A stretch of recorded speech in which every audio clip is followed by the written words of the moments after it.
مدرسے ہیں وہ جنگلوں میں ہیں، جو زبان والوں کے مدرسے ہیں وہ شہروں میں۔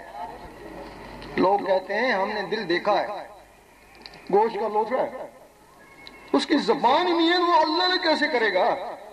وہ کہتے ہیں یہ درویشوں کا خیال ہے۔ اگر تمہیں یقین ہو جائے کہ واقعی تمہارا دل اللہ کہ یہ جو تمہاری زبان ہے یہ بھی تو گوشت کا لوتھڑا ہے نا، اور یہ اللہ نے کیسے کرتی ہے؟ یہ دو جبڑوں کے درمیان گوشت لٹکا ہوا ہے، اور وہ گوشت دو پسلیوں کے درمیان لٹکا ہوا ہے، یہ بھی گوشت اور وہ بھی گوشت۔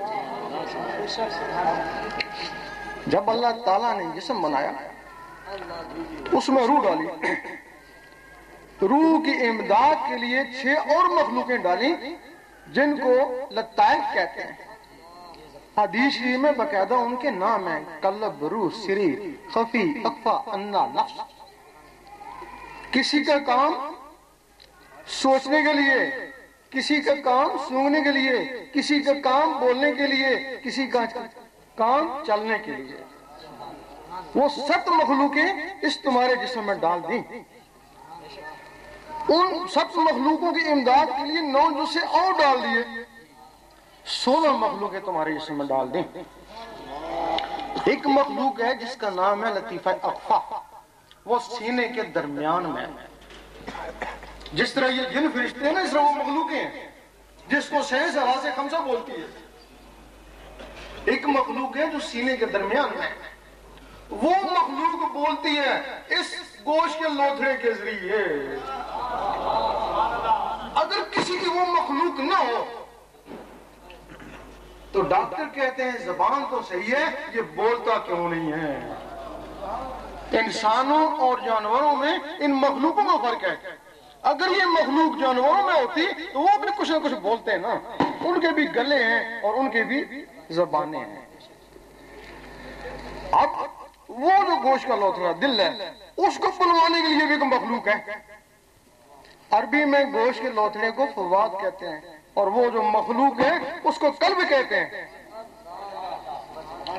اس کو قلب کہتے ہیں۔ دل اور قلب میں فرق ہے۔ اب یہ جو مخلوق ہے یہ آزاد ہے، اور وہ جو قلب ہے 1,80,000 جالوں کے اندر بند ہے۔ اگر کوئی اس کو بھی جگا لے، آزاد کرا لے، تو جس طرح یہ زبان اللہ اللہ کرتی ہے، اسی طرح وہ گوشت کا لوتھڑا دل بھی اللہ اللہ کرتا ہے۔ اب وہ آزاد کیسے ہو؟ اگر کسی شخص نے، کوئی شخص انڈے کی خاصیت سے بے خبر ہو، اسے کہا جائے یہ ہوا میں اڑے گا، یہ چوں چوں کرے گا، وہ کہے گا تو غلط کہتا ہے، نہ اس کی ٹانگیں ہیں، نہ زبان ہے، نہ پر ہے، تو کہتا ہے یہ ہوا میں اڑے گا۔ اس کا نام بیضہ ہے، تمہارے اندر بیضہ ناسوتی ہے، اس میں ایک چوزا بند ہے اور اس میں ایک فرشتہ بند ہے۔ اس کو زہری گرمی کی ضرورت ہے، اس کو اللہ کی ضربوں کی ضرورت ہے، اس کو مرغی چاہیے اور اس کو مرشد چاہیے۔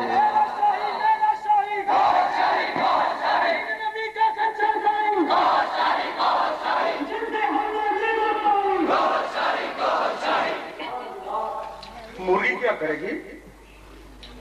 اس کے حساب سے اس کو گرمی پہنچائے گی، جب دیکھے گی کہ ہیٹ زیادہ پکڑ گیا تو اٹھ کے چلی جائے گی، اور مرشد اس کے سینے کے حساب سے اس میں اللہ کا نور پہنچائے گا۔ اب اس کی مرضی ہے نظروں سے پہنچائے، سینے سے سینہ ملا کے پہنچائے، یا ذکورت کے ذریعے پہنچائے۔ جب وہ انڈا پھٹے گا اس میں سے ایک چوزا نکلے گا، بغیر سیکھے سکھائے چوں چوں چوں کرے گا، کیوں؟ چوں چوں اس کی فطرت ہے۔ اور جب یہ پھٹے گا تو اس میں سے ایک فرشتہ نکلے گا، بغیر سیکھے سکھائے اللہ اللہ اللہ کرے گا۔ اس وقت تم اللہ اللہ نہیں کرے، وہ جو تمہارے اندر چیز ہے وہ اللہ اللہ کری ہے نا۔ اب تم اس کے استاد ہو گئے۔ تمہاری تسبیح یہ ہے جو بازاروں میں ملتی ہے، اور اس کی جو تسبیح ہے وہ تمہارے اندر ہے، وہ جو ٹک ٹک کرتی ہے۔ اب تم نے اس کو کہا کہ تو اس ٹک ٹک ساتھ اللہ اللہ ملا، اب اس نے دل کی دھڑکن کے ساتھ اللہ اللہ ملانے شروع کر دی، کبھی ملی کبھی ہٹی، 3 سال کے بعد اتنا پختہ ہو گئی کہ تم ڈٹ کر سوتے رہے اور اللہ اللہ ہوتی رہی۔ اس وقت سلطان باہر رحمۃ اللہ فرماتے ہیں کچھ جاگتے سکتے ہو، کچھ سوتے ہو جاگتے ہو۔ کچھ لوگ ایسے ہیں جو جاگ کر ساری رات عبادت کرتے ہیں لیکن سوئے میں شامل، اور کچھ لوگ بستروں پر سو رہے ہیں، ان کے دل اللہ اللہ کر رہے ہیں۔ اب پھر کوئی بھی چیز آپس میں رگڑا کھاتی ہے، پانی ٹھنڈا ہے لیکن جب آپس میں رگڑا کھاتا ہے تو بجلی بن جاتی ہے، لوہا جب لوہے سے رگڑ کھاتا ہے تو چنگاری اٹھتی ہے، اللہ جب اللہ سے ٹکراتا ہے تو نور بنتا ہے۔ ایک سکھ نے کہا کہ تمہارے اکابر کہتے ہیں، تم لوگ کہتے ہو کہ قرآن میں نور ہے۔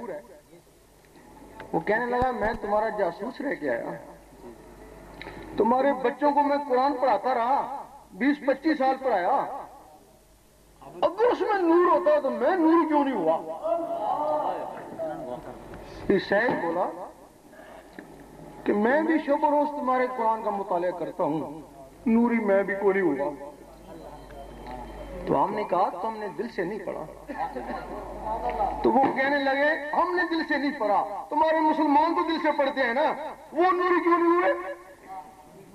اگر قرآن میں نور ہے تو اتنے 72 فرقے کیوں بن گئے؟ سارے نور ہی ہوتے ہیں نا۔ بات تو بڑی معقول تھی، اس کا جواب بھی کوئی نہیں ہے۔ اب جس قرآن میں نور ہے وہ حضور پاک کے سینے مبارک میں نوری الفاظ ہے۔ یہ جو قرآن ہے اس سے نور بنایا جاتا ہے، کیونکہ کاغذ بازار سے خریدا ہے، پرنٹنگ کرایا تو باہر آ گئے،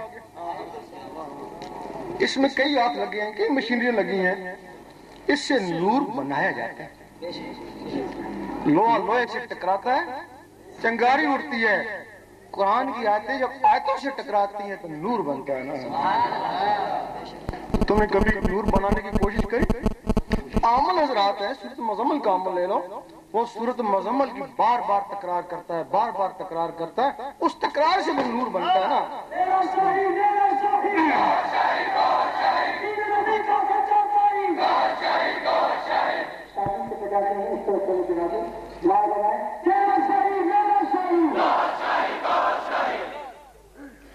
اب جو وہ نور بنتا ہے وہ زبان سے باہر جاتا ہے، اندر نہیں جاتا ہے نا۔ اس عمل نے جو مخلوقیں قابو کری ہوئی وہ ان کی غذا ہے۔ کچھ لوگ تسبیح کے ذریعے نور حاصل کرنے کی کوشش کرتے ہیں، یہ جو ٹک ٹک کیسے ایک ساتھ اللہ اللہ ملاتے ہیں، بغیر ٹک ٹک کے بھی اللہ اللہ ہو سکتی ہے، تو پھر ٹک ٹک کے ساتھ اللہ اللہ کیوں ملاتے ہیں، کیوں انگلیوں کو دکھاتے ہیں؟ وہ اللہ اللہ کا ٹکراؤ ہوتا ہے اس ٹک ٹک کے ساتھ، جب وہ ٹکراؤ ہوتا ہے تو نور بنتا ہے، لیکن وہ نور انگلیوں میں نا اندر نہیں جاتا ہے نا،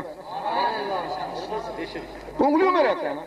جب وہ تمہاری دل کی دھڑکنیں اللہ اللہ پکارنا شروع کرتی ہیں تو پھر وہ جو اندر رگڑا لگتا ہے تو وہ جو نور بنتا ہے تو وہ باہر نہیں جاتا، وہ تمہارے خون میں جاتا ہے۔ جب خون میں جاتا ہے تو خون سے پھر نسوں میں جاتا ہے، تو نسوں سے پھر تمہاری روح تک جاتا ہے، جب روح تک جاتا ہے تو روح بھی اللہ اللہ پکارنا شروع کر دیتے ہیں۔ پھر تم قبر میں چلے جانا تو وہاں بھی اللہ اللہ، یوم محشر میں بھی اللہ اللہ، وہ روحیں کرتی رہیں گی نا۔ اب 6 مخلوقیں ایسی تھیں جو علوی تھیں، نہ نوری تھی نہ ناری تھی۔